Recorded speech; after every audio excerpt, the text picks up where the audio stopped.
2024 లేదా 25లో డిగ్రీ లేదా బీటెక్ చదివారా? సాఫ్ట్‌వేర్ జాబ్ కోసం ఎదురు చూస్తున్నారా? అయితే కోడ్ జ్ఞాన్ 100 డేస్ కోర్సులో చేరండి. జాబ్ సాధించండి. నమస్కారం సార్. నమస్తే.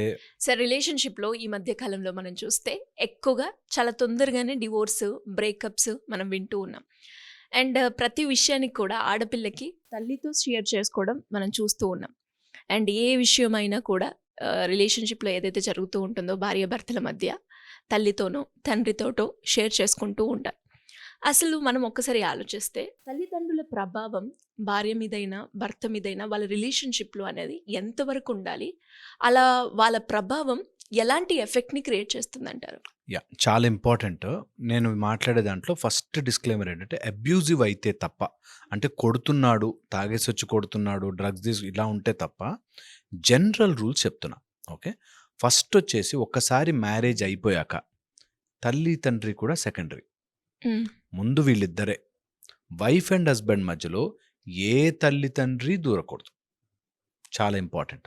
1 అన్లెస్ అది అబ్యూజివ్ అయిపోయి కొడుతున్నారు, లేకపోతే ఏదైనా కొట్లాట్లు అవుతున్నాయంటే తప్ప జనరల్ విషయాలలో అసలు ఇన్వాల్వే కాకూడదు.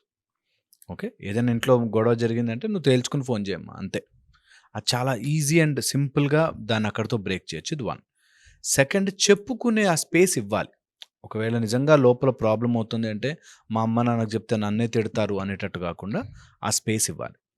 నెక్స్ట్ వచ్చేసి ఒకవేళ తల్లిదండ్రుల ఇన్వాల్వ్మెంట్ ఎక్కువ అవుతున్న ఫ్యామిలీస్లో గొడవలు ఎక్కువ అవుతాయి, ప్రొలాంగ్ అవుతాయి. మా దగ్గరకు వచ్చిన కేసెస్లో అయితే చాలా ఊరికే వాళ్ళ అమ్మ దగ్గరికి వెళ్ళిపోతుంది, మాట్లాడితే వాళ్ళ అమ్మ దగ్గరికి వెళ్ళిపోతుంది. అండ్ వాళ్ళ సైడ్ ఎలా ఉంటుందంటే మా నాన్న లేరు, నాకు మా అమ్మ ఒక్కరితే ఉంది, ఆమెను నేను చూసుకోకపోతే ఎలాగా.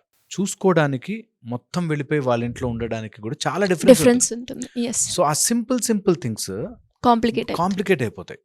Unnecessary over emotional because of ఈ మీడియా వల్ల కావచ్చు, లేకపోతే చెప్పుడు మాటల వల్ల, లేకపోతే ఇలా ఉండాలి అనుకోవడం వల్ల తల్లిని చూసుకోవద్దా అండి అని రోజంతా తల్లి దగ్గరే ఉందనుకో, మరి హస్బెండ్ ఏమవుతాడు? అవును.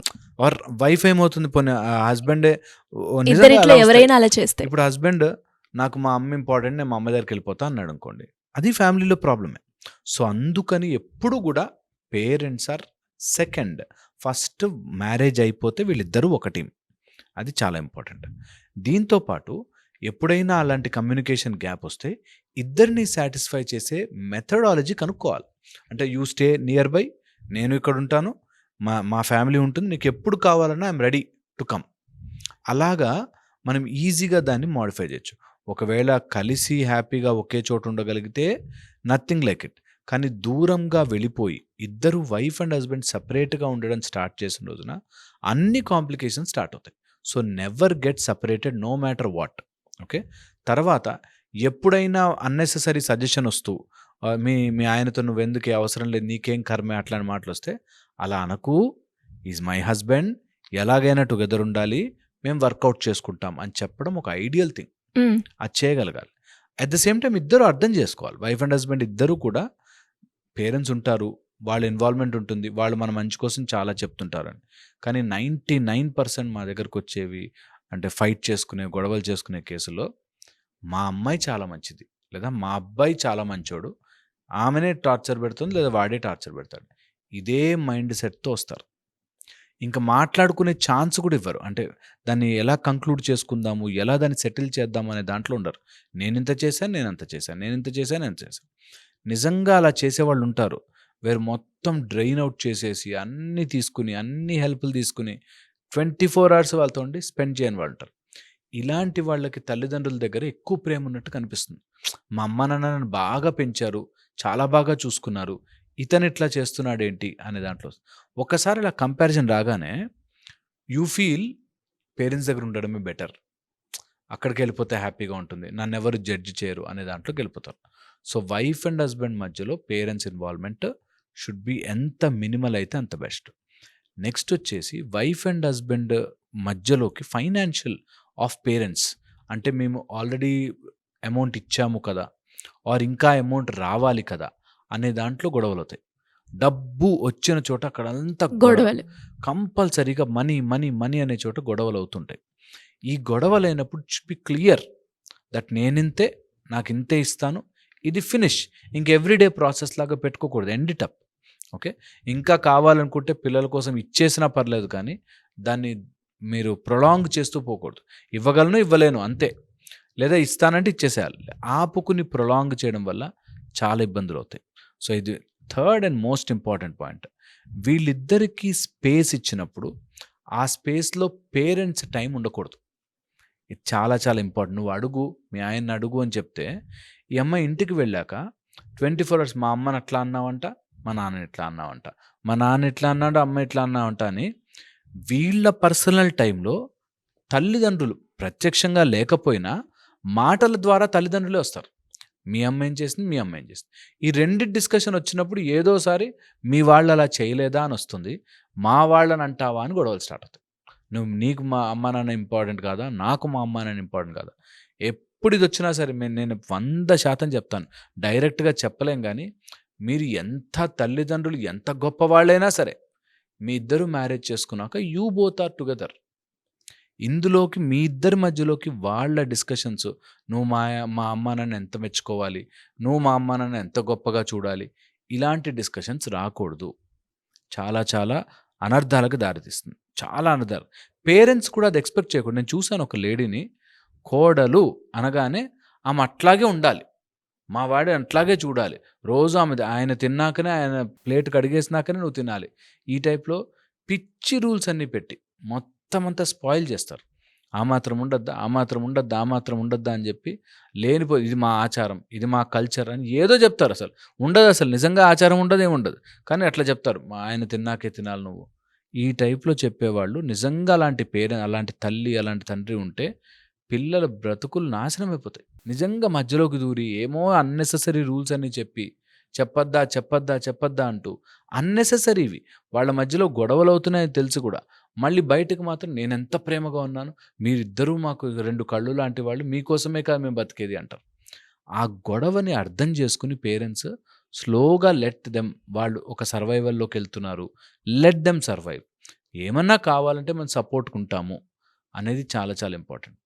అండ్ ఇటు సైడ్ ఆపోజిట్లోకి వస్తే ఒక పేరెంట్ మిగిలిపోయి ఒక పేరెంట్ లేక ఉండేసరికి ఎక్కువ ప్రేమ ఉంటుంది. అరే ఫాదర్ లేడు, అమ్మ ఒక్కరితే ఉంది, అందుకని ఆమెను చూసుకోవాలి అనే దాంట్లో వస్తుంది.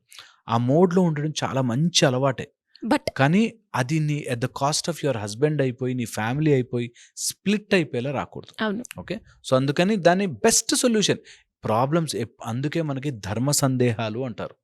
ధర్మం ఉంటుంది, అందులో సందేహం ఏంటంటే ఇప్పుడు ఎలా డీల్ చేయాలి, దానికి తెలివి వాడాలి. దానికే బ్రెయిన్ ఇచ్చాడు దేవుడు.